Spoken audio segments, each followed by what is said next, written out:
श्री गुरुवे नमः। श्री चैतन्य मनोभीष्टं स्थापितं येन भूतले स्वयं रूप कदा मह्यं ददाति सपदान्तिकं। वन्देऽहं श्रीगुरो श्रीयुतापदकमलं श्रीगुरुन् वैष्णवांश्च। श्रीरूपं साग्रजातं सहगना रघुनाथान्वितं तं सजीवं साद्वैतं सावधूतं परिजनसहितं कृष्णचैतन्यदेवं श्रीराधाकृष्णपादान् सहगना ललिता श्रीविशाखान्वितांश्च। नमो विष्णुपादाय कृष्णपृष्ठाय भूतले श्रीमते भक्तिवेदांत स्वामिनिति नामिने। नमस्ते सरस्वती देवे गौरवाणी प्रचारिणे निर्विशेष शून्यवादी पश्चात्देशतारिणे। हे कृष्ण करुणा सिंधु दीनबंधु जगत्पते गोपीश गोपिका कांत राधा कांत नमस्तुते।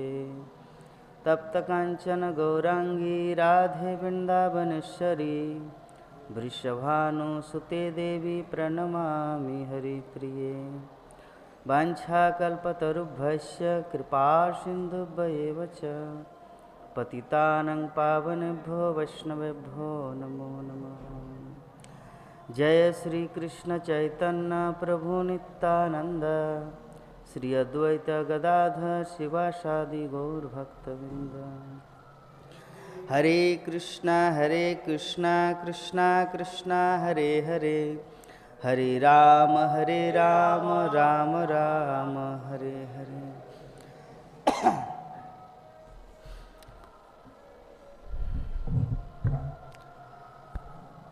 ओम नमो भगवते वासुदेवाय। ओम नमो भगवते वासुदेवाय। ओम नमो भगवते वासुदेवाय। नारायणं नमस्कृत्य नरं चैव नरोत्तमं देवीं सरस्वतीं व्यासं ततो जयमुदीरये। नष्टप्रायेषु अभद्रेषु नित्यं भागवत सेवया भगवती उत्तम श्लोके भक्तिर्भवति नष्टिकी।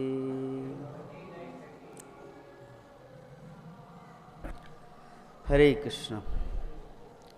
तो आज हम लोग श्रीमद् भगवद गीता के 10वें अध्याय श्लोक संख्या 30 इसके ऊपर चर्चा करेंगे। श्लोक उच्चारण करते हैं। प्रह्लादस्मि दैत्यानां कालकलयतामहं मृगाणां च मृगेन्दोऽहं वैनतेयश्च पक्षिणाम्। प्रह्लादश्चास्मि दैत्यानां कालकलयतामहं मृगाणां च मृगेन्द्रोऽहं वैनतेयश्च पक्षिणाम्। प्रह्लादश्चास्मि दैत्यानां कालकलयतामहं मृगाणां च मृगेन्द्रोऽहं वैनतेयश्च पक्षिणाम्।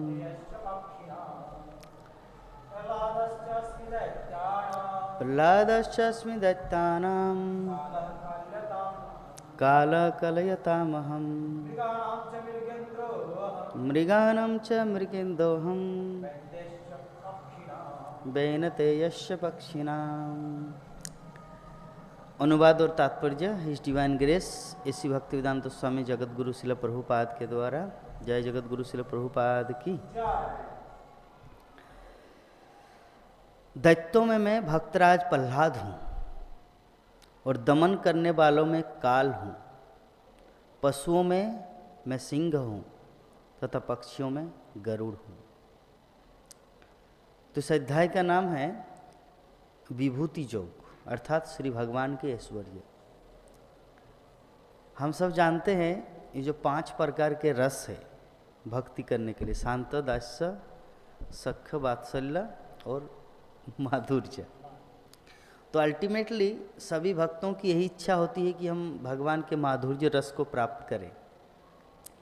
परंतु भगवद गीता में भगवान इतने ऐश्वर्य का वर्णन क्यों किए हैं? इसके पीछे कारण है।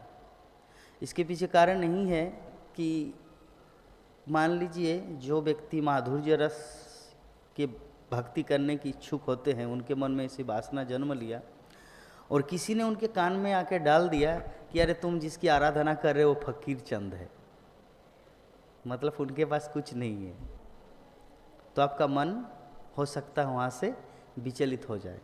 अच्छा, तो फकीर चंद अगर ये है तो कौन इससे अच्छा धनवान है बताइए, मैं उनके पास जाऊँ? शिव जी है, उनके भक्तगण बहुत धनवान होते हैं, तो व्यक्ति विचलित हो सकता है। तो भगवान इस भगवद गीता के माध्यम से एक एक अध्याय का एक एक नाम है।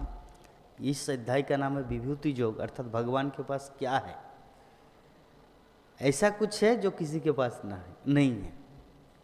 तो भगवान ने इसको इस्टेब्लिश करने के लिए, ताकि उनके भक्त कभी विचलित होकर किसी दूसरे दिशा में गलत कदम न उठाएं, जिसके कारण भगवान को इतना कुछ करना पड़ता है।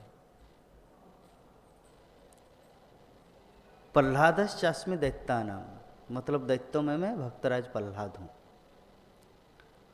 तो भक्ति जो है वो किसी भी क्षेत्र में कभी भी पनप सकता है और किसी भी काल में। कलियुग में भी भक्ति हो सकता है, सत्य युग में भी भक्ति हो सकता है, या द्वापर युग में नहीं भी हो सकता, द्वापर युग में हो सकता है। सब कुछ डिपेंड करता है अपने पर्सनल व्यक्तिगत साधना के ऊपर। व्यक्तिगत साधना के द्वारा कोई भी व्यक्ति भगवान को प्रकट कर सकता है। युग, काल, समय, देश ये उतना महत्वपूर्ण नहीं है। अपने भक्ति के प्रभाव से, साधना के प्रभाव से एक भक्त भगवान को प्रकट करा सकते हैं। जैसे एक जनरल नॉलेज के हिसाब से जो पानी है, पानी कैसे बना है? हाइड्रोजन टू ऑक्सीजन से। तो सर्वत्र विद्यमान है पानी। लेकिन अगर हम चाहें भी, कितना भी हाथ पैर चलाए, पानी hydrogen two oxygen, hydrogen two oxygen, हम पानी को नहीं बना सकते। उसके लिए एक प्रयोगशाला है, एक विधि है, प्रोसेस है, जिस प्रोसेस के माध्यम से पानी तैयार किया जाता है। तो उसी प्रकार भगवान सर्वत्र है, सर्वव्यापी है, कृष्ण सर्वव्यापी है। परंतु उनको प्राप्त करने के लिए, या उनको अपने सखा हो, मित्र हो, माता पिता का संबंध हो, पति पत्नी का संबंध हो, या दास सेवक या स्वामी का संबंध हो, उनको प्राप्त करने के लिए यथारीति विधि है। जैसे वो प्रैक्टिकली वो लेबोरेटरी में, प्रयोगशाला में उस विधि के द्वारा पानी को तैयार किया जाता है, उसी प्रकार भक्ति ही वो विधि है जिससे भगवान को किसी भी काल में, किसी भी समय, किसी भी स्थान में प्रकट किया जा सकता है, साधना के दम पर, साधना के बल पर। जैसे द्वापर युग में भगवान श्री कृष्ण आए और अपनी लीला समापन पर करके चले गए। लेकिन हम लोग जब भक्तमाल ग्रंथ पढ़ते हैं, भक्तमाल ग्रंथ में 500 वर्ष पूर्व की जितनी सारे महान महान भक्तों की लीला कथा उसमें वर्णित है भक्तमाल ग्रंथ में, और सब ने भगवान का दर्शन पाया है। चाहे मीराबाई हो, सूरदास हो, तुलसीदास हो, या और भी कितने हजारों, लाखों, करोड़ों की संख्या में भक्त थे, अनगिनत भक्त थे। तो नाभादास जी महाराज भक्तमाल ग्रंथों में इतने सारे भक्तों की महिमा, और सब भक्त ने भगवान को पाया है, भगवान का दर्शन पाया है। सिमिलरली श्रील प्रभुपाद ने भी भगवान का दर्शन पाया है। जब अमेरिका जा रहे थे जहाज से, जल जहाज से, तो 2 बार उनका हार्ट अटैक हुआ था, 2 टाइम्स। तो सेकेंड टाइम में भगवान साक्षात आए उनके पास। तो जब भगवान श्री कृष्ण आए तो अभी कोई बोल सकते नहीं प्रभु जी ये तो कल्पना है, भक्ति चारू स्वामी गुरु महाराज ने अभयचरण सीरियल बनाया ये कल्पना करके, नहीं ये रियलिटी है। सतस्वरूपदास गोस्वामी जो बुक लिखे, बुक का क्या नाम है, प्रभुपाद लीलामृत। प्रभुपाद लीलामृत के आधार पर अभयचरण सीरियल बनाया गया। और जो सतस्वरूपदास गोस्वामी जो प्रभुपाद लीलामृत लिखे, ऐसा नहीं कि वो अपने मन में कुछ आया लिख दिया। श्रील प्रभुपाद ने अपने ट्रांसेंडेंटल डायरी में, खैर दूसरे डिवोटी ने लिखा है ट्रांसेंडेंटल डायरी, तो श्रील प्रभुपाद ने भी कुछ कुछ लिखे हैं अपनी जीवन यात्रा। तो श्रील प्रभुपाद जो जो लिखे हैं उनके डायरी से लेकर प्रभुपाद लीलामृत तैयार किया गया, और उसी प्रभुपाद लीलामृत के आधार पर अभयचरण सीरियल बनाया गया 1996 में। तो अभयचरण सीरियल में तो हम लोग तो उसी सीरियल में देखे हैं जब श्रील प्रभुपाद जा रहे थे जल जहाज में, और जब 2 बार हार्ट अटैक हुआ तो भगवान श्री कृष्ण आए। तो भगवान श्री कृष्ण जब आए उनको ठीक किया, उठो बत्स। तो प्रभुपाद उठे तो श्रील प्रभुपाद बोले कि कृष्ण तुम, मैं क्या सपना देख रहा हूं या सच्चाई है? तब भगवान श्री कृष्ण ने उत्तर दिया, नहीं मेरे वत्स, ये सपना नहीं है, हकीकत है।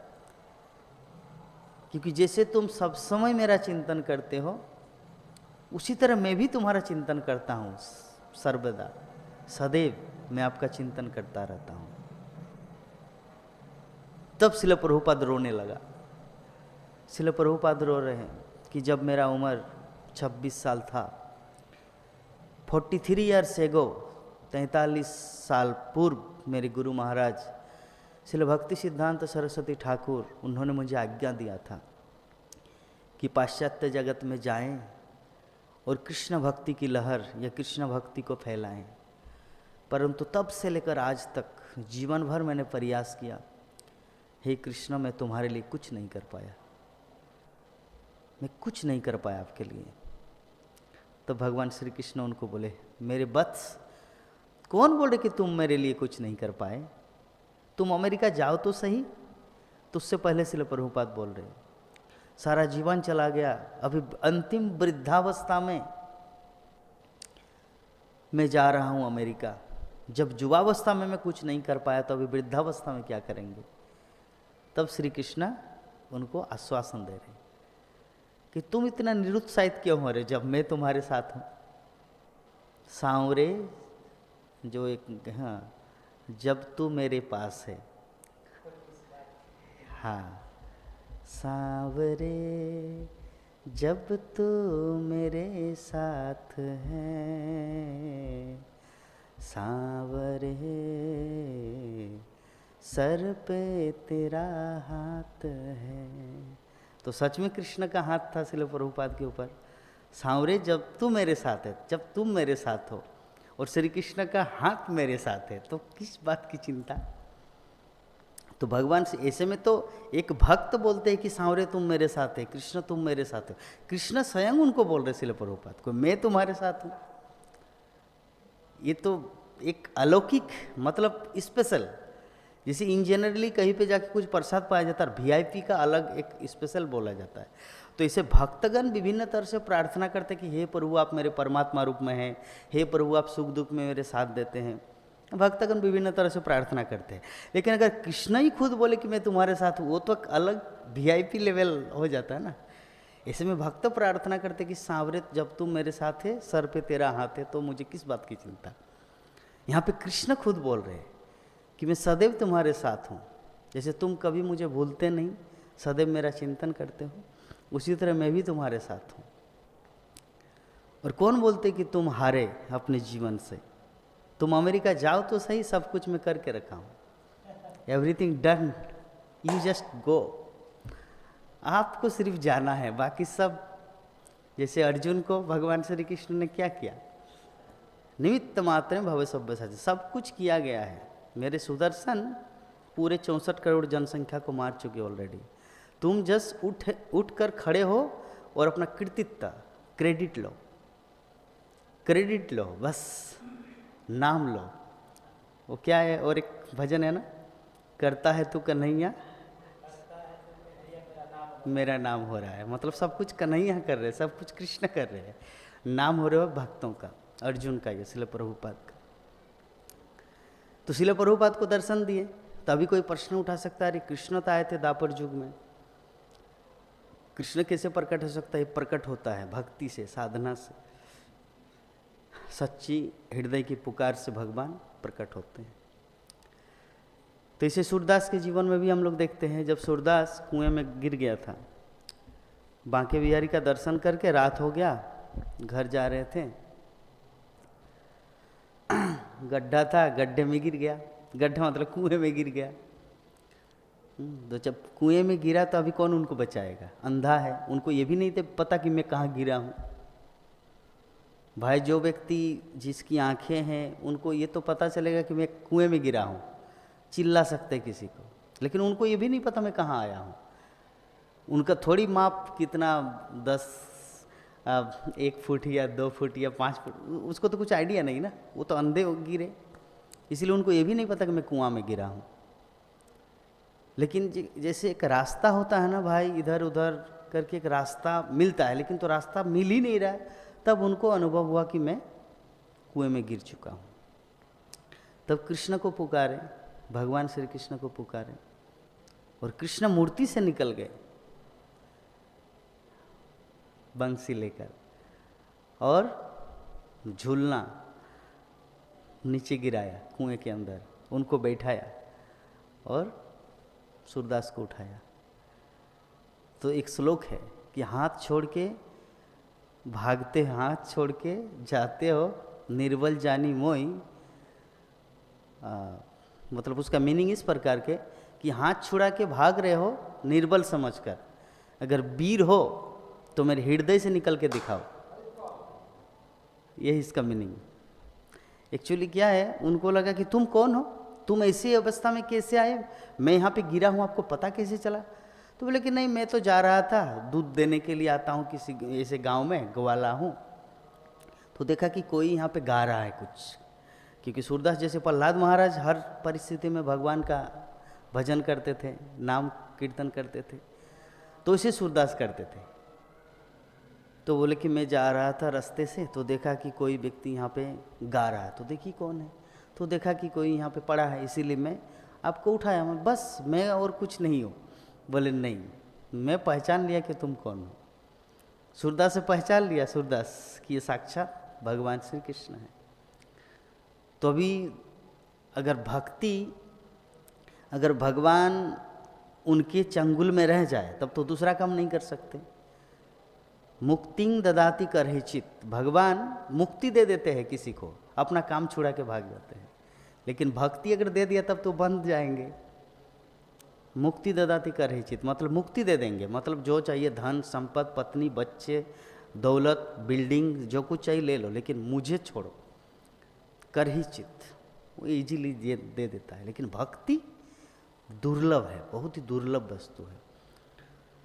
तो जैसे सूरदास को कुएं से उठाया, ये मुक्ति हुआ, लेकिन सूरदास के साथ हाथ से हाथ मिला के रहना, ये भक्ति है, ये भक्ति है। तो अभी कृष्ण हाथ छुड़ा के भाग रहे, तो सूरदास ने पकड़ लिया कि हाथ छुड़ा के जात हो निर्बल जानी मोई, और सेकंड लाइन मुझे याद नहीं आ रहा, कि हाथ छुड़ा के जा रहे हो निर्बल समझ के, अगर तुम सच्चा वीर हो तो मेरे हृदय मंदिर से निकल के दिखाओ। और ये सच है कि भगवान सबके हृदय में है, विशेषकर भक्त के हृदय में है। तुम्हार हृदय सदा गोविंदम विश्राम। तो क्या भगवान की इतनी शक्ति है कि भक्त के हृदय से निकल सकते हैं? वो कितना भी शक्तिमान क्यों ना हो, लेकिन एक भक्त के हृदय से भगवान निकल नहीं सकता, कर ही नहीं पाएगा। इसका एग्जाम्पल कैसे दूं? चलिए एक मेटेरियलिस्टिक प्रेमी प्रेमिका का उदाहरण देके समझा रहा हूं। एक प्रेमी प्रेमिका दोनों एक दूसरे से बहुत प्रेम करते हैं। प्रेम शब्द नहीं यूज होगा, फिर भी नाम देते, चलिए प्रेम करते हैं। लड़की बोली कि मेरा माता पिता दूसरे जगह शादी फिक्स किए हैं, आप मेरा पीछा छोड़ो। लेकिन वो मुंह से बोला, अंदर से भाव नहीं है, वो अंदर से चाहते कि तुम ही मेरे पति बनो, लेकिन क्या करूं, तुम गरीब हो और मेरा पितामाता एक धनी व्यक्ति के साथ मेरा रिश्ता जोड़े हैं, लेकिन मुंह से बोलना पड़ रहा है कि तुम मेरा पीछा छोड़ो। और अभी लड़का भी अंदर से प्रीति है, प्रेम है, भाई मेरे साथ अगर ये गृहस्थ जीवन करेंगे तो हो सकता है इनको दुख मिले, वो कंफर्टेबल लाइफ ना मिले जितना कंफर्टेबल लाइफ उनको वहाँ पे मिलेगा। इनका पति डॉक्टर है, जिससे होने वाला शादी इंजीनियर है, धन संपद है, तो वो भी ऊपर मन से बोले ठीक है तुम शांति से रहो, मेरा ब्लेसिंग है, मेरा आशीर्वाद है। ये भी ऊपर से बोला और ये लड़की भी ऊपर से बोली कि आप मेरा पीछा छोड़ दो। वो बोले कि ठीक है तुमको मैं आशीर्वाद दे रहा हूँ कि तुम उनके साथ सुख शांति से रहो। लेकिन वो ऊपर की बात है, अंदर का भाव अलग है, अंदर का भाव अलग है। उसी प्रकार भगवान का और भक्त का, मैं किस विषय में बोल रहा था ये? हाँ नहीं नहीं, विभूति तो बहुत पहले। क्या बोला माता? यस, देखिए माता जी पॉइंट को एकदम पकड़ लेते परफेक्ट। इसीलिए मैं माता जी को बोलता हूँ आप मेरे प्रत्येक क्लास में आप रहना है, मेरा हाथ जोड़ के निवेदन है, क्योंकि मैं भूल जाता हूँ कि कहाँ पर किस मोड़ से टैक्सी लिया, ऑटो लिया, ई रिक्शा लिया या फ्लाइट लिया, मैं कौन से गली में चला गया, लेकिन आप मुझे बता देते प्रभु जी आप इस गली से गए थे। ठीक है, तो कहने का मतलब है भगवान सर्वशक्तिमान है, लेकिन फिर भी किसी के हृदय से निकल नहीं सकता। जैसे प्रेमी और प्रेमिका हो सकता है ऊपर मन से बोल दे, ऊपर मन से बोल दे कि भाई मैं तुमको आशीर्वाद देता हूँ कि तुम उनके साथ जीवन घर बसर करो, और ये भी बोलती है कि तुम मेरा पीछा छोड़ दो, लेकिन अंतर से प्रेम रिश्ता है। तो वैसे ही भगवान का एक भक्त के साथ वो इतना शक्तिमान होने के बावजूद भी उनका जो सेंटिमेंट है, एक भक्त के प्रति जो लगाव है, अटैचमेंट है, वो जो हृदय में बैठा हुआ है। भगवान क्यों बैठा रहता है किसी के हृदय में? मान लीजिए आपका एक पुत्र है, ठीक है, आपका एक संतान है, वो पागल हो चुका है और किसी दूसरे जगह है, तो किसी ने आपको खबर दिया कि आपका बेटा यहाँ पर है, इंदौर शहर में आ चुके हैं, मुंबई आए हैं, हैदराबाद आए हैं, यहाँ पर ऐसे भीख मांग के जीवन जी रहे हैं। तो पिताजी क्या करेगा? उस व्यक्ति को लगा देंगे, प्लीज़ तुम्हारा जितना तुम मंथली में जितना कमाते हो ना, वो वेतन मैं आपको पूरा दे रहा हूँ, आप मेरे बेटे के पीछे पीछे रहना, वो क्या कर रहे हैं उनको संभाल के रखना। ये मेटलिस्टिक पिता माता की बात। खैर भगवान तो सर्वसमर्थ है, इसीलिए हृदय मंदिर में ही रह रहे हैं। हम लोग कहाँ जाएंगे? हम लोग पागल हो चुके हैं यहाँ पर आके, इस संसार में कि हम सब पागल है। सच बता रहा हूँ, क्योंकि यहाँ पे कोई भी अच्छे व्यक्ति नहीं है। अच्छे व्यक्ति अगर होते तब तो भगवान की एक एक बात, वैष्णवों की एक एक बात को एज इट इज पालन करता। क्यों हम लोग नहीं कर रहे? That means we are mad person, हम लोग पागल है। तो जैसे पागल हो जाते हैं तो भगवान क्या करते हैं? सीसीटीवी कैमरा की तरह उनका निरीक्षण करने के लिए परमात्मा रूप में वहाँ पर रहता है। अब देखिए, परमात्मा अगर नहीं रहता, भगवान अगर नहीं रहता, हम सब मनुष्य होके इतना बुद्धि होने के बावजूद भी गलत कर्म करते हैं। जो कुत्ता, बिल्ली, हाथी, घोड़ा है, वो लोग मान लीजिए छत के ऊपर है कुत्ता, लेकिन वो जंपिंग नहीं करता, परमात्मा रोक देते उनको, देखो तुम अगर जंपिंग करोगे तो मरोगे। एक बकरी ऐसे, जो गांव घर में जो खेत में जो कुआं रहता है, बकरी चरने जाती है, अगर वो थोड़ा सा जंपिंग करे तो कुएं में गड्ढे में गिर जाएंगे, लेकिन बकरी वहाँ तक जाके घास चरते चरते वहाँ तक जाते हैं, वहाँ से रिटर्न आते हैं। वो ज्ञान कौन देता है? वो संरक्षण कौन दे रहा? परमात्मा। तो ये 84 लाख जीव जोनी में भगवान श्री कृष्ण परमात्मा रूप में सबका संरक्षण कर रहे, सबका टेक केयर कर रहे, प्रोटेक्शन दे रहे। तो अल्टीमेटली हमारा जो भी कुछ अच्छा कार्य हो रहा है वो परमात्मा की कृपा है, भगवान श्री कृष्ण की कृपा है, और दूसरा कोई नहीं है। ये हमें समझ लेना है। क्या बोल रहा था?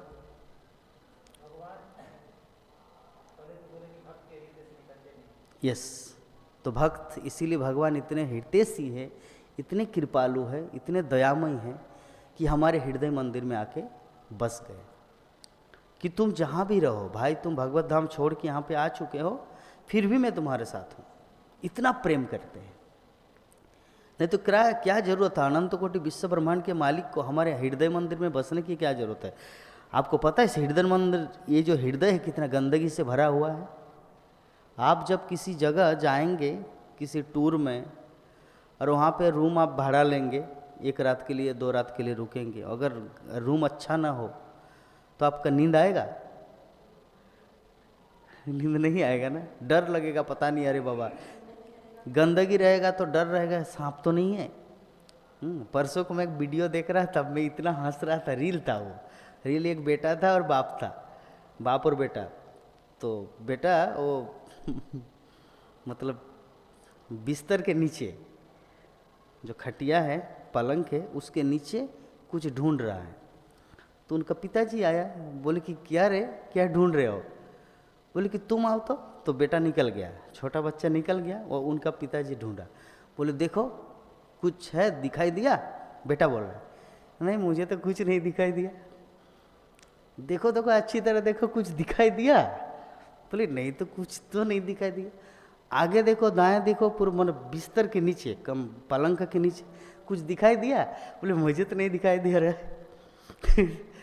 अच्छा, हो सकता सांप निकल गया। अभी ये जैसे बच्चा बोला हो सकता सांप निकल गया, उनका पिताजी जो मतलब पलंग के नीचे था, ऐसे निकला। मतलब अगर उनको पहले से पता होता भाई इसके अंदर ये मुझे सांप देखने के लिए बोल रहे, सांप एक घुसा है, तब तो अंदर ही नहीं जाते। कुछ दिखा, कुछ नहीं, हो सकता सांप निकल गया।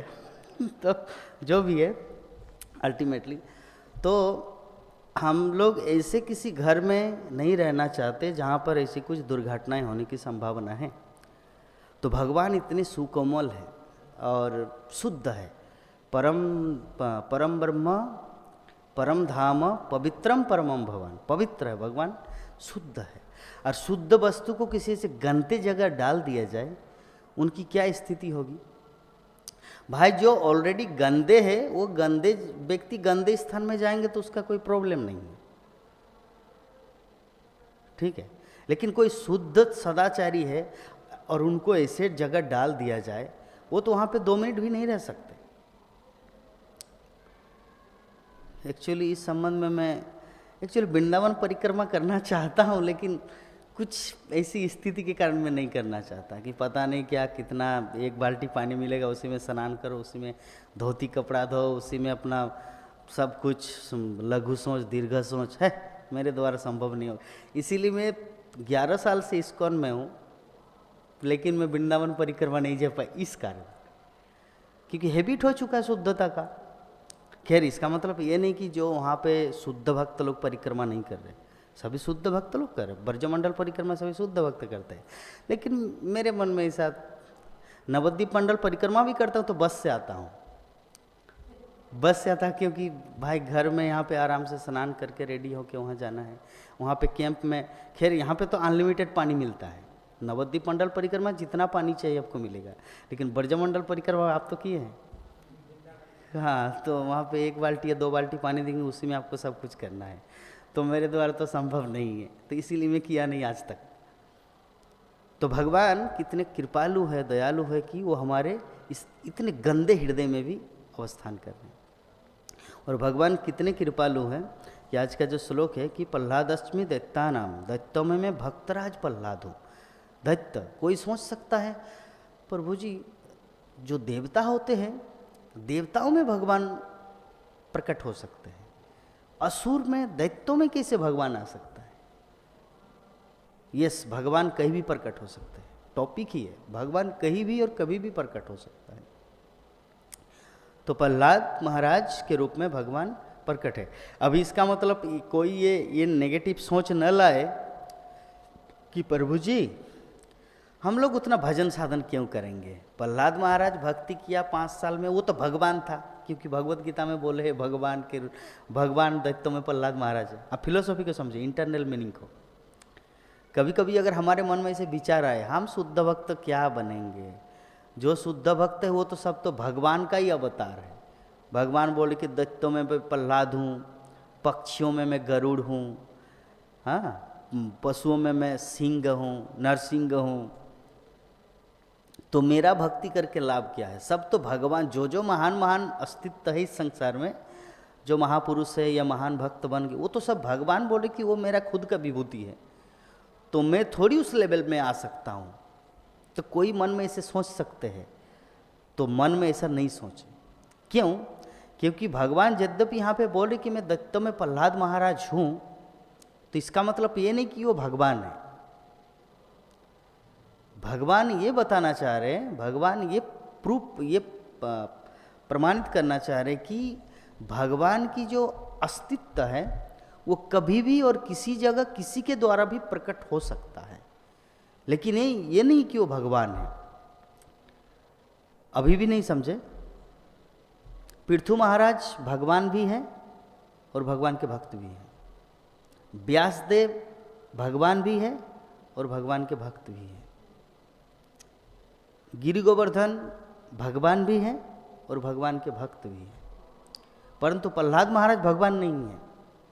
यद्यपि यहाँ पे भगवत गीता में भगवान बोल रहे हैं कि मैं दैत्यों में प्रहलाद महाराज हूँ, जल का स्वाद हूँ। इसका मतलब क्या है? भगवान की वो शक्ति है, विभूति है। ये पूरे अध्याय का नाम है विभूति योग। विभूति मतलब ऐश्वर्य। जद जद विभूति मत सत्यम श्रीमदुर्जितमेव वा तत्तदेव गच्छन्तम मम तेजंस संभवम। इसका मीनिंग है, इसका मतलब है कि संसार में जो कुछ अलौकिक दिखता है, जत जत जहाँ जहाँ विभूति मतलब अलौकिक, मत सत्यम श्रीमदुर्जितमेव वा, वो मेरा ही अंश मानो, तत्तदेव गच्छन्तम मम तेजंस संभवम, मेरे तेज से वो संभव हुआ है। बॉलीवुड का अमिताभ बच्चन या कोई बड़ा सितारा, कुछ भी हो, यहाँ पे बताया जा रहा है कुछ भी हो, मम तेजंस संभवम। विभूति मतलब क्या है? वंडरफुल पर्सन, महापुरुष, चाहे वो लोकप्रिय फेमस हो या ग्रेट महान हो। विभूति मतलब हटके, आम जनता से हटके, उसको विभूति कहा जाता है। तो भगवान बोलते हो मेरे द्वारा संभव हुआ है, मम तेजंस संभवम। तो प्रहलाद महाराज के बारे में यहाँ पे जैसे पक्षीराज गरुड़ कि बेनत यश्य पक्षिनाम, बीनता का पुत्र पक्षीराज गरुड़ हूँ। तो इसका मतलब ये नहीं कि भगवान गरुड़ रूप में अवतीर्ण हुए हैं, नहीं। भक्त भक्त है और भगवान भगवान है। लेकिन भगवान बोले वो मेरी विभूति है। जैसे क्या एग्जाम्पल दूँ? जैसे मान लीजिए किसी को आप इतना प्रेम करते हैं और वो भी आपके प्रति इतना डेडिकेट है, इतना समर्पित है, तो आप एकदम पूरे प्रेम से सबके सामने ऐलान कर दिया, अरे तू तो मेरा है, अरे वो तो मेरा है। और सरल करो, और सरल भाषा में समझा देते। जैसे चलिए शिला प्रभुपाद अगर अभी प्रेजेंटली रहते, एग्जाम्पल, तो श्रीमद जयपताका स्वामी गुरु महाराज मायापुर को इतने सुंदर तरीके से, क्योंकि शिला प्रभुपाद जब दिया श्रीमद जयपताका स्वामी गुरु महाराज को कि मायापुर अब तुम्हारे हाथ में, ये भगवान का साम्राज्य तुम्हें सौंप रहा हूँ, इसको आप डेवलप करो। तो श्रीमद जयपताका स्वामी गुरु महाराज को शिला प्रभुपाद ने बोला था 1972 को। तो अगर अभी प्रेजेंटली शिला प्रभुपाद अगर प्रकट होते या अगर वैदिक शरीर में अगर रहते या दिव्य शरीर में अगर रहते शिला प्रभुपाद, तो वो संसार के सामने या जगतवासी के सामने या दूसरे भक्तों के सामने क्या बोलते? अरे जयपताका स्वामी मेरा है। मतलब वो बोलने का भाव क्या है? एक गर्व से। तो गर्व से इसका मतलब ये नहीं कि भक्तिवेदांत तो स्वामी प्रभुपाद जयपताका स्वामी गुरु महाराज के रूप में अवतीर्ण लिए, बात ऐसा नहीं है। मतलब एक गर्व, प्रेम, स्नेह, उसका प्रकाश। तो उसी प्रकार भगवान यहाँ पे जो बोल रहे हैं, मैं पक्षीराज गरुड़ हूँ, पक्षियों में मैं पक्षीराज गरुड़ हूँ, दैत्यों में मैं प्रहलाद महाराज हूँ। तो इसका मतलब ये नहीं कि भगवान उसमें अवतीर्ण लिए है, बल्कि उतना प्रेम, उनका भी इनके प्रति इतना डेडिकेशन, समर्पण, और भगवान का भी उनके प्रति इतना भाव। क्योंकि भगवान, ऐसे में हम लोग जानते हैं अगर कोई 2 कदम भी भगवान के लिए चलते हैं तो भगवान 100 कदम उनके लिए दौड़ के आते हैं। तो ये जितने महान महान भक्त हैं, पक्षीराज गरुड़, प्रहलाद महाराज, ठीक है, और भी जितने जितने महान महान भक्त हैं, ये लोग भगवान के प्रति बहुत ही समर्पित हैं। जैसे यहाँ पे कहा गया है कि दमन करने वालों में मैं काल हूँ। तो काल मतलब ऐसा नहीं कि ये जो घड़ी का टाइम, समय, भगवान की एक विभूति है, भगवान की एक शक्ति है। लेकिन कृष्ण कृष्ण है, कृष्ण कृष्ण है, भगवान कृष्ण है। अगर ऐसा सभी अगर कृष्ण है, जैसे इस संबंध में मुझे घटना याद आया कि 2012 में शरणागति का सेमिनार चल रहा था, श्रीमद् भक्तिचार्य स्वामी गुरु महाराज प्रवचन दे रहे थे। तो किसी माताजी ने आके प्रश्न किया, गुरु महाराज, अगर मैं अपने घर में श्रील प्रभुपाद का विग्रह रखूं, गुरु पूजा करूं, मंगल आरती करूं, संध्या आरती करूं, शयन आरती करूं, भोग आरती करूं, भागवतम क्लास करूं, भगवद गीता क्लास करूं, जो कुछ रूल्स रेगुलेशन है सब कुछ करूं, तो क्या मेरा घर इस्कॉन मंदिर है? तो मेरा घर इस्कॉन मंदिर है, जैसे बाकी सेंटर है, मंदिर है पूरी दुनिया में, तो मेरा घर भी क्या इस्कॉन मंदिर है? तो गुरु महाराज ने बोला नहीं, एक दृष्टिकोण से वो इस्कॉन मंदिर है इसलिए क्योंकि आपने अपने घर को ही पूरा इस्कॉन मंदिर बनाया। लेकिन ऑथोरिटिकल दृष्टिकोण से देखा जाए तो इस्कॉन जबकि एक इंस्टीट्यूट है, एक संस्थान है, तो इसीलिए इनका मर्यादा अलग है। तो उसी प्रकार हो सकता है पक्षीराज गरुड़ हो या प्रहलाद महाराज हो, भगवान ने उनको बोल दिया कि मैं तत्व में प्रहलाद महाराज हूँ, पक्षियों में गरुड़ हूँ। तो हमें ये सब बिलीव नहीं करना है, हमें ये सब विश्वास नहीं करना है कि भगवान प्रहलाद महाराज के रूप में अवतार लिया है। इसको अचिंत्य भेदाभेद तत्व कहा जाता है। चलिए एक दूसरा एग्जाम्पल देते हैं। शास्त्रों में कहा गया है कि भगवान को त्रिजुग कहा जाता है। त्रिजुग का अर्थ होता है भगवान 3 युगों में अवतरण लिया, सत्य युग, त्रेता युग और द्वापर युग। तो चैतन्य महाप्रभु कौन है? वो भगवान नहीं? तो महाभारत में क्यों कहा गया है कि त्रिजुग, या दूसरे पुराणों में? जब गोपीनाथ आचार्य के पास सार्वभौम भट्टाचार्य को कहा गोपीनाथ आचार्य ने कि चैतन्य महाप्रभु सन्यास लेके नवद्वीप से पूरी धाम आए हैं, तुम उनको जाके प्रणाम करो, क्योंकि उनका रिश्ते में साला लगता है, उनकी बहन से शादी किया है गोपीनाथ आचार्य, सार्वभौम भट्टाचार्य उनका साला लगता है। वो सार्वभौम भट्टाचार्य बृहस्पति, देवगुरु बृहस्पति, जो चैतन्य लीला में सार्वभौम भट्टाचार्य के रूप में अवतीर्ण लिए। तो बोले कि तुम चैतन्य महाप्रभु को जाके प्रणाम करो। तो बोले कि मैं उनको प्रणाम क्यों करूं, वो तो सन्यासी हैं, भगवान थोड़ी है। बोले कि यस वो भगवान है। बोले कि कैसे विश्वास करो, भगवान तो त्रिजुग, भगवान का नाम है त्रिजुग। त्रिजुग मतलब जो 3 युगों में प्रकट होते हैं। कलि युग में कोई भगवान का अवतार नहीं है।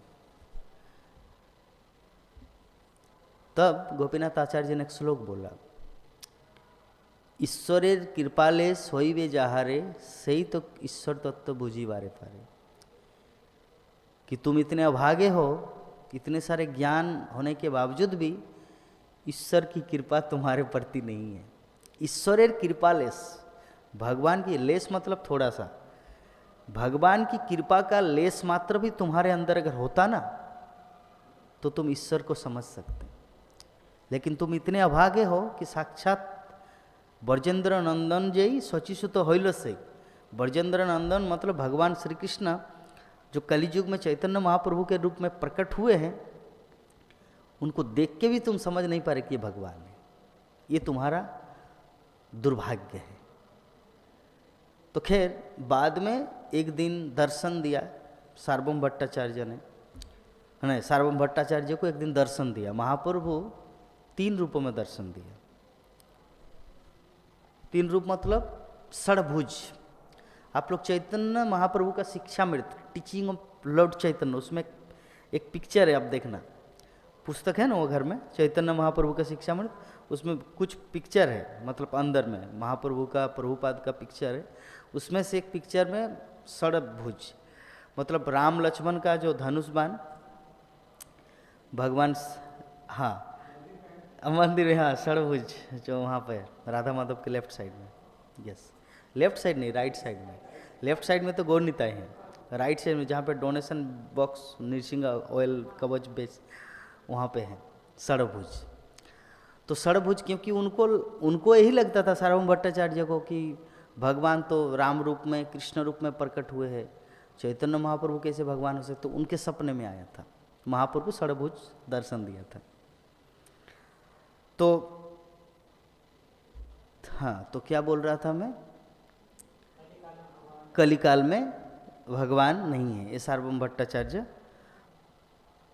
भट्टाचार्य ने कहा। हाँ, तो जो पॉइंट जो था जिस पे हम चर्चा कर रहे थे कि दैत्यों में प्रहलाद महाराज या पक्षियों में गरुड़, इसका मतलब ये है कि एक बार महाप्रभु को किसी ने कहा कि महाप्रभु आप तो भगवान हैं, आप तो कृष्ण हैं, बोले कि राम राम राम राम राम, विष्णु विष्णु विष्णु विष्णु विष्णु, कान बंद कर दिया। तो अभी कोई अगर नौसिखिया या कोई न्यू रीडर या कोई नया भक्त अगर उस लीला को देखेंगे, उनको लगेगा अरे महाप्रभु तो भगवान नहीं है,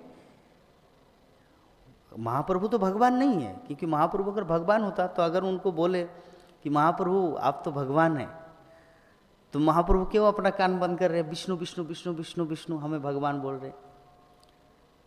तो मेरा इस लीला के माध्यम से ये मैं बताना चाह रहा हूँ, कुछ कुछ चीज डायरेक्टली परसीव नहीं होता, उसको समझना पड़ता है या आचार्यों से सुनना पड़ता है। अभी बोलेंगे अरे महाप्रभु खुद भगवान है फिर भी नहीं बोल रहे कि वो भगवान है, तो तुम उसको कैसे क्लेम कर सकते हो कि वो भगवान है। यही तो है अचिंत्य भेदाभेद तत्व, जिससे आजकल जो ऋतिक का हुआ, प्रभुपाद लिखे हैं 1970 में कि ऋतिक का ऐसा होगा। अरे भाई उसके इंटरनल मीनिंग जानो, जैसे यहाँ पे महाप्रभु की लीला की तरह महाप्रभु कान बंद कर रहे कि विष्णु विष्णु विष्णु, मैं भगवान कृष्ण नहीं हूँ, तुम ऐसे क्यों बोल रहे, तो क्या वो कृष्ण नहीं है, क्या महाप्रभु कृष्ण नहीं है? लेकिन वो लीला के माध्यम से क्या बताना चाह रहे हैं, साक्षात कृष्ण है फिर भी, यही अचिंत्य लीला। इसलिए प्रभुपाद ने लिखा कि 1970 में वो जो लेटर है जिसका प्रयोग करके जो इतना बड़ा हंगामा 25 साल से चल रहा है सुप्रीम कोर्ट, हाई कोर्ट, तो लाइक दैट कि लिखा है कुछ और, बोला है कुछ और, समझने वाला व्यक्ति अलग चीज समझ के। खैर हम लोग उस विषय में नहीं जाते, हमें तो अनुकूल रूप से कृष्ण भजन करना है सरल तरीके से। तो दीति, हाँ थोड़ा सा तात्पर्य बढ़ते हैं। दीति तथा अदिति दो बहनें थी, अदिति के पुत्र आदित्य कहलाते हैं और दीति के दैत्य। दैत्य मतलब दानव, दानव मतलब असुर, असुर मतलब इनडायरेक्टली राक्षस, अर्थात जो वेद विरुद्ध कार्य करे उसको असुर दानव दैत्य कहा जाता है। और वेद में जो कुछ कहा गया है उस अनुसार जो अपने जीवन यापन करते हैं उसको देवता कहलाते हैं, देवता कहा जाता है। तो इस हिसाब से हम लोग वर्तमान संसार की स्थिति को देख सकते हैं कि सनातन धर्म के विरुद्ध, मैं डायरेक्टली नाम नहीं लूँगा लेकिन आप लोग समझ जाइए कि सनातन धर्म के विरुद्ध जो कुछ संसार में चल रहा है, वृंदावन दास ठाकुर चैतन्य भागवत में लिखते हैं, कलिकाले धर्म नामे जा किछु चले, भागवत कहे तारे परिपूर्ण चले। इसका मतलब है कि इस कलियुग में धर्म के नाम पर जो कुछ दिख रहा है या चल रहा है, भागवत कहे तारे परिपूर्ण छले। श्रीमद् भागवतम कहता है वो पूरी तरह से चीटिंग कर रहा है। ये कौन लिखा? वृंदावन दास ठाकुर। और वृंदावन दास ठाकुर कौन है? हाँ, साक्षात व्यासदेव। क्या है वो श्लोक? चैतन्य लीलार व्यास वृंदावन दास। जैसे कृष्ण लीला का व्यासदेव है व्यासदेव, पराशर मुनि का पुत्र व्यासदेव, सुखदेव गोस्वामी के पिता। चैतन्य लीलार व्यास वृंदावन दास। तो जैसे कृष्ण लीला का सभी महाभारत भगवान की सभी लीलाओं की रचना व्यासदेव ने किया, उसी प्रकार चैतन्य महाप्रभु की लीलाओं की रचना वृंदावन दास ठाकुर ने की। इसीलिए चैतन्य लीलार व्यास वृंदावन दास। तो वही वृंदावन दास ठाकुर ने कहा है कि कलिकाले धर्म नामे जा किछु चले, ना ना पृथ्वीते धर्म नामे जा किछु चले, भागवत कहे तारे परिपूर्ण चले। आप लिख रहे हैं श्लोक को, पृथ्वीते, कली नहीं होगा, हाँ, पृथ्वीते धर्म ना है जा किछु चले, मतलब इस पृथ्वी में धर्म के नाम पे जा जो कुछ चल रहा है, श्रीमद् भागवतम कहता है कि पूरी तरह चीटिंग कर रहा है, ठग रहा है।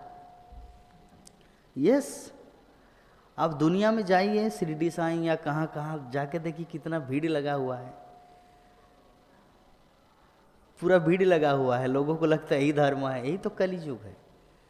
श्रीमद् भागवतम के 10वें स्कंद में वर्षा ऋतु का वर्णन आता है, और वर्षा ऋतु के प्रसंग में एक आर्टिकल दिया है, वो मैं बहुत दिन पहले पढ़ा था, एक पुस्तक है भागवत का प्रकाश, उसमें तो और डिस्क्रिप्शन दिया है। जब जापान में श्रील प्रभुपाद के पास लेटर आया था 1956 में, 1956 1956 में जब एक लेटर आया था, एक धर्म संस्थापना, मतलब कि जितने संसार के धर्म हैं उनमें से सर्वोपरि धर्म कौन सा है, तो इसमें रिप्रेजेंटेटिव के रूप में श्रील प्रभुपाद को भी बुलाया गया था। लेकिन श्रील प्रभुपाद दुर्भाग्यवश जा नहीं पाए, तो उन्होंने लिखा था कुछ भागवतम का संदेश, और वो पुस्तक अभी भी बुक स्टॉल में मिलता है, भागवत का प्रकाश, द लाइट ऑफ भागवत। जो जापान में जो लिखा था, उनको जो भेजे थे, वही प्रकाशन बीबीटी के द्वारा, भक्तिवेदांत बुक ट्रस्ट के द्वारा बाद में छपवाया गया। तो उसमें श्रील प्रभुपाद एक लेख लिखते हैं कि वर्तमान संसार की धर्म की अवस्था कैसी है, उस पुस्तक में वर्णन है। वो श्रीमद् भागवतम के 10वें स्कंद के वर्षा ऋतु प्रसंग में आया है। जैसे वर्षा ऋतु में क्या होता है कि सूर्य ढक जाता है, बादल सूर्य को ढक देता है, चंद्रमा को भी ढक देता है, और कभी कभी ऐसा कि 10 दिन 5 दिन 6 दिन ऐसे पता ही नहीं चलता कि सूर्य और चंद्रमा बोल के कुछ है। लेकिन जैसे रात होता है तो बहुत सारे जुगनू घूमते हैं, जुगनू के पीछे पिछवाड़े में लाइट लगा रहता है, आकाश में देखते हैं कितना सुंदर लाइट जल रहा है। तो साधारण प्राणी, साधारण लोग ऐसे सोच सकते हैं, अरे प्रकाश का जो स्रोत है ना, ये सब जुगनू है। श्रील प्रभुपाद मेंशन किए है वहाँ पे, वो जुगनू है, प्रकाश का जो स्रोत है ना, जुगनू है। तो कलियुग की अवस्था, ये जो इतने सारे ये धर्म है, वो धर्म है, ऋषिकेश जाओ, हरिद्वार जाओ, ये जाओ, वो जो ये बाबा, वो बाबा, ये कौन जल गया, कौन ये सब जितना कुछ है ना, वो जुगनू की तरह है। तो श्रील प्रभुपाद कुछ देर के बाद और एक कलम चलाते हैं वहाँ पे,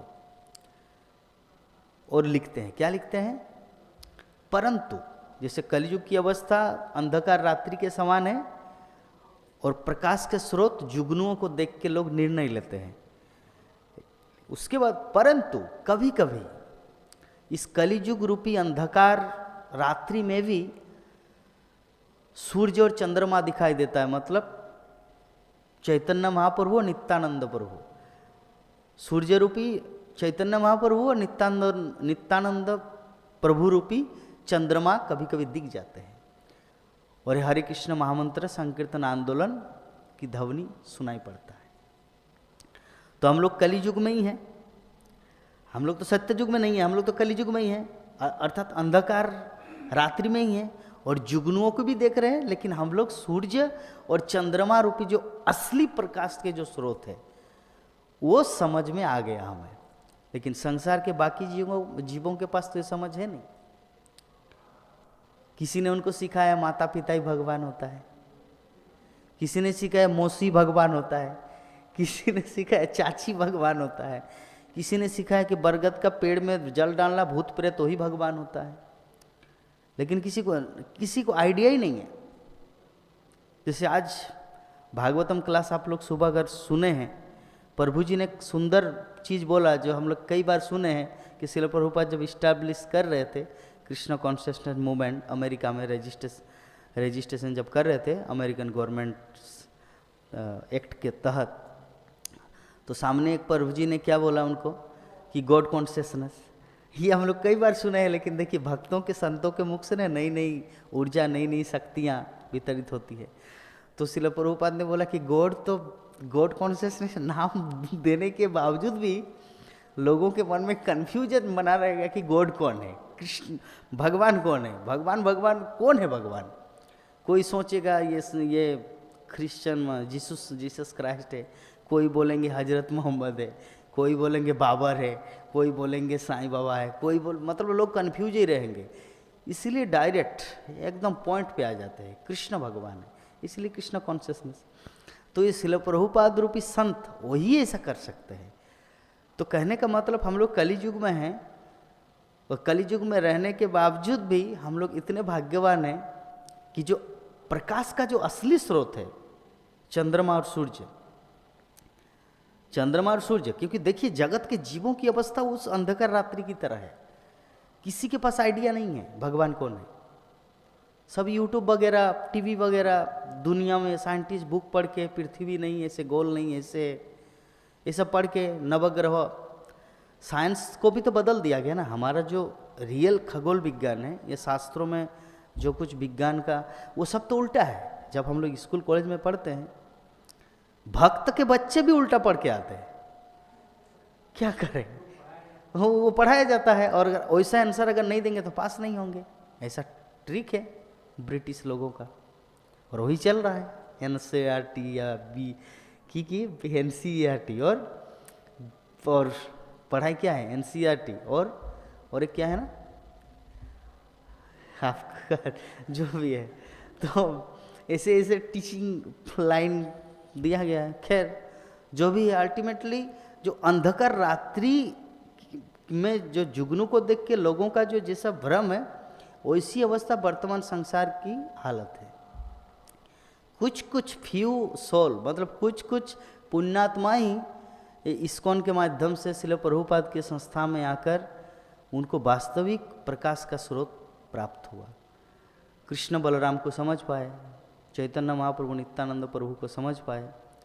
इसलिए बुक डिस्ट्रीब्यूशन के ऊपर इतना जोर दिया जाता है इस्कॉन में, क्योंकि हम सब जितना कुछ जानते हैं ये तो श्रील प्रभुपाद के पुस्तक के प्रभाव से ही ना।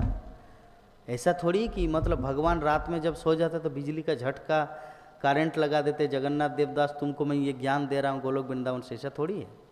जो ज्ञान मिला है ये तो श्रील प्रभुपाद की हेतु की कृपा से, भगवद गीता भागवतम से, ये संतों के मुख से है ना।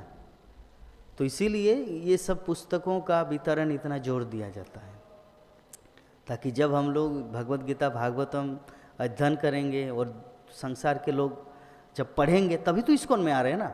उनको थोड़ी कोई जाके बुला रहे हैं, वो तो खुद आ रहे हैं। जरा देखिए दिल्ली, मुंबई, लंदन, अमेरिका, इससे शहर छोड़ के लोग मायापुर जैसे गांव में आके बस रहे। क्यों? क्योंकि उनको समझ में आ गया। कल मैं एक कथा सुन रहा था, भक्ति वैष्णव आश्रय महाराज वही है ना क्योंकि कुछ नाम में कन्फ्यूज जाते, भक्ति भागवत स्वामी महाराज नहीं, हाँ क्या नाम है, और एक भक्ति प्रचार परिव्राजक महाराज, शंकरसन प्रभु का नाम है भक्ति प्रचार परिव्राजक महाराज। और हमारे बेनुधारी प्रभु का नाम क्या है, भक्ति विजय भागवत स्वामी महाराज। और भक्ति वैष्णव आश्रय महाराज, बड़ा बड़ा नाम है। और जो लंदन में महाराज का नाम क्या है स्वयं भगवान। तो एक दिन क्या हुआ, एक माताजी मुझे डिनर के लिए बुलाए हैं, तो वहाँ पर खा रहे थे, तो वो भी ब्रज मंडल परिक्रमा करके आए, तो अपने पति को बोल रहा है यही महाराज का नाम जानो, मतलब इस महाराज का नाम जानते हैं। माताजी ने उनको पूछा अपने पति को, श्रीधर प्रभु को, बोले ना ना हमें जानी ना महाराज के नाम स्वयं भगवान तो यद्यपि मुझे पता है स्वयं भगवान नाम है, लेकिन फिर भी वो ऐसे टेक्निकली ऐसे मतलब कायदा करके बोला, ऑटोमेटिक मुझे हंसी आ गया। स्वयं भगवान, मतलब महाराज का नाम है स्वयं भगवान, क्या नाम मिला है। तो जो भी है, क्या मैं बोल रहा था, क्या बोल रहा था, क्या बोल रहा था, भूल गए। कलिकाल, श्रील प्रभुपाद की शिक्षा, तो ये जो टीचिंग है,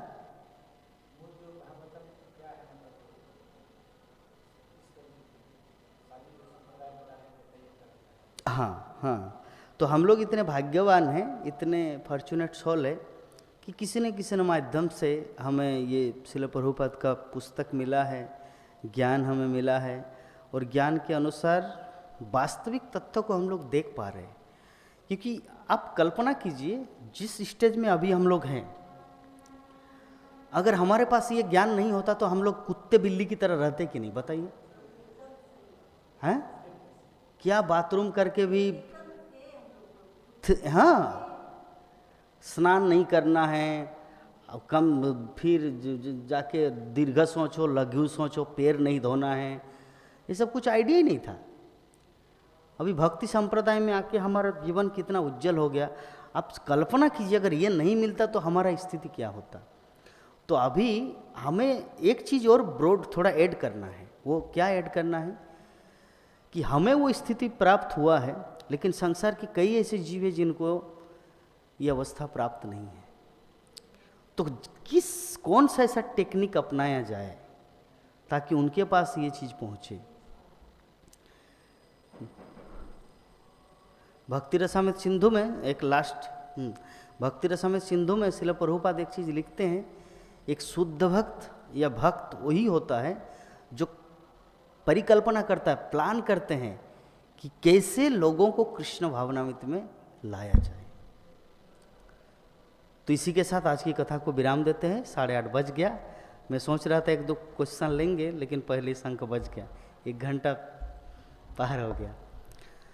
जय ग्रंथराज श्रीमद् भगवद गीता की, जगत गुरु श्रील